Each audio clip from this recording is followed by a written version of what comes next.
રાધે રાધે. આજે આપણે સેવ ટામેટાનું શાક બનાવીશું એક અલગ સ્ટાઇલથી. એમાં આપણે સૌપ્રથમ ગ્રેવી કરીશું. એ ગ્રેવી અંદર શાકમાં નાખવાથી આખો શાકનો ટેસ્ટ બહુ સરસ આવે છે.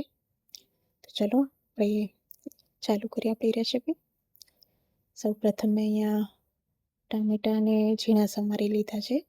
બહુ મોટા નથી રાખવાના, મીડિયમ રાખવાના છે. હવે જે હું ગ્રેવીની વાત કરું છું એમાં આપણે ડુંગળી, લીલા મરચાં અને ટામેટાં આની આપણે પેસ્ટ બનાવી દઈશું મિક્સરમાં. આ એક ઝીણી ડુંગળી પણ મેં સમારી છે જોડે, એ પણ અંદર નાખીશું. અને આદુ અને લસણની પેસ્ટ છે. હવે આપણે એક કઢાઈમાં તેલ મૂકીશું. આપણે આ પેસ્ટ તૈયાર કરી દીધી છે એ સાઈડ પર રાખીશું. અને આપણે એક પેનમાં તેલ મૂકી રાઈ નાખીશું, જીરું નાખીશું, આ લવિંગ, બે મરી અને દગડ ફૂલ, જે ચક્રફૂલ પણ કહેવામાં આવે છે, એ નાખીશું આપણે. પછી આપણે ઝીણી ચોપ કરેલી ડુંગળી નાખી દઈશું. ડુંગળીને બરોબર સતળાઈ જાય પછી આપણે એમાં હિંગ અને આદુ અને લસણની જે પેસ્ટ હતી એ નાખી દઈશું અને આને બરોબર સાંતળવા દઈશું.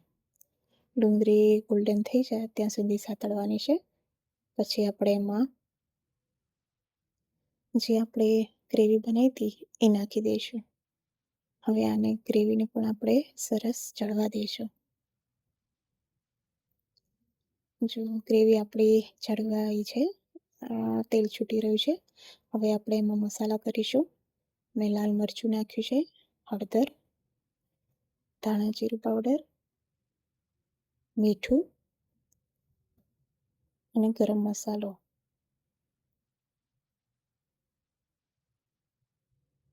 હવે આપણે બધું મિક્સ કરી દઈશું અને એને થોડી વાર ચડવા દઈશું. મસાલા સતળાઈ જાય પછી આપણે એમાં ટામેટાં નાખી દઈશું. ટામેટાં નાખીને આપણે ટામેટાને થોડા ચડવા દેવાના છે. તરત પાણી એડ નથી કરવાનું. ટામેટાં થોડા ચડી જાય પછી આપણે પાણી થોડું એડ કરીશું. બહુ પાણી એડ નથી કરવાનું.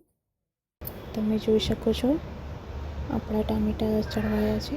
હવે આપણે એમાં થોડું પાણી એડ કરીશું. પાણી બહુ નથી નાખવાનું. હવે એને થોડા ચડવા દઈશું આપણે ફરી. હવે આપણું શાક એકદમ સરસ તૈયાર છે. એની પર આપણે સેવ નાખી દઈશું.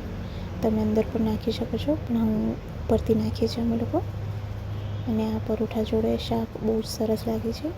આમાં તમે ખાંડ પણ નાખી શકો છો અને વિધાઉટ ખાંડ વગર પણ કરી શકો છો. બહુ સરસ લાગે છે. મારી આ રેસીપી તમને ગમી હોય તો લાઈક અને કોમેન્ટ અને શેર જરૂર કરજો. રાધે રાધે.